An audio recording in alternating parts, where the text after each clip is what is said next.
Hello, my name is Vrushal Pendharkar. I'm an independent journalist covering the environment. Today, I shall be presenting two similar but complex cases where, in spite of good intent science being done for a few years and formation of dedicated protected areas to conserve bird species, the species have locally disappeared. In 1969, Salim Ali estimated that around 1,000 great Indian bustards survived in India. He recommended strict conservation measures for the bustards to survive. Ali's plea has fallen on deaf ears.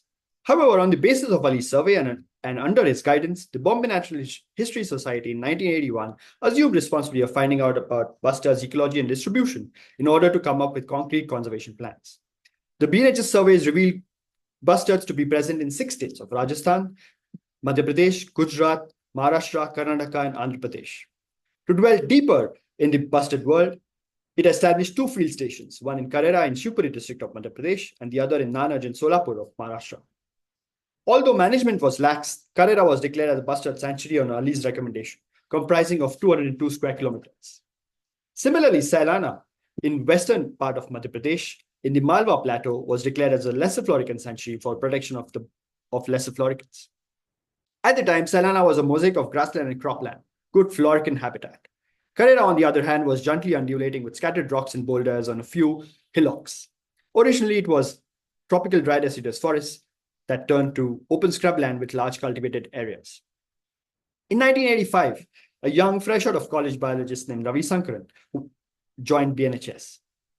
Under Dr. Dasar Ramani, who was in charge of the fieldwork on bustards and floricans, Sankaran carried out his doctoral research on the lesser floricans in Sailana between 1985 to 1990, and Ramani studied the bustards in Karera.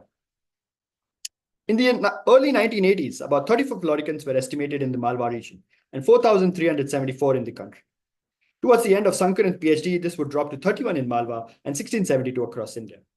By 1999, these numbers had risen to about 99 in Malwa region and 1,350 across India.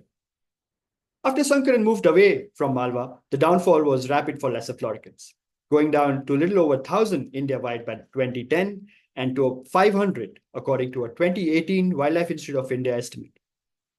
The bustards have seen a similar fate. The initial BNHS survey had estimated 14 birds in Karera. This number had increased to between 25 to 30 between 1982 and 86 when the study was being carried out, and about 450 to 700 birds across India. But the turn of the century has been catastrophic for the bustards, with recent estimates of only 150 birds surviving. After the BNHS study ended, the situation in Karera changed too. There were signs of things to come. The bustards could eat, roam, nest, and rear chicks as there was suitable habitat and food available. If they didn't get their preferred grasshoppers or beetles, they favored Bengal gram or groundnuts. But with the construction of irrigation canals, cropping patterns changed to wet cash crops like sugarcane, to the detriment of the bustards. The number of livestock increased, as did the blackbuck population. The bustards stopped nesting and banding in small flocks. The BNHS study had revealed that males and females don't make except for mating. To keep the blackbucks off, the farmers fenced their fields. By the mid-1990s, only a few individuals were seen in the area.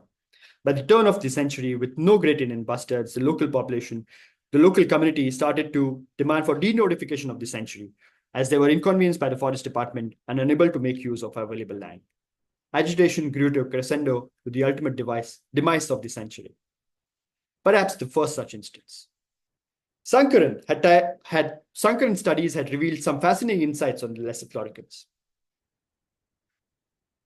He tirelessly but studiously documented the floricans' aerial displays, use of habitat, and nesting pattern over 400 days spread across 5 successive monsoons, which is when they display mating behavior and breed. But after his studies, things changed on the ground.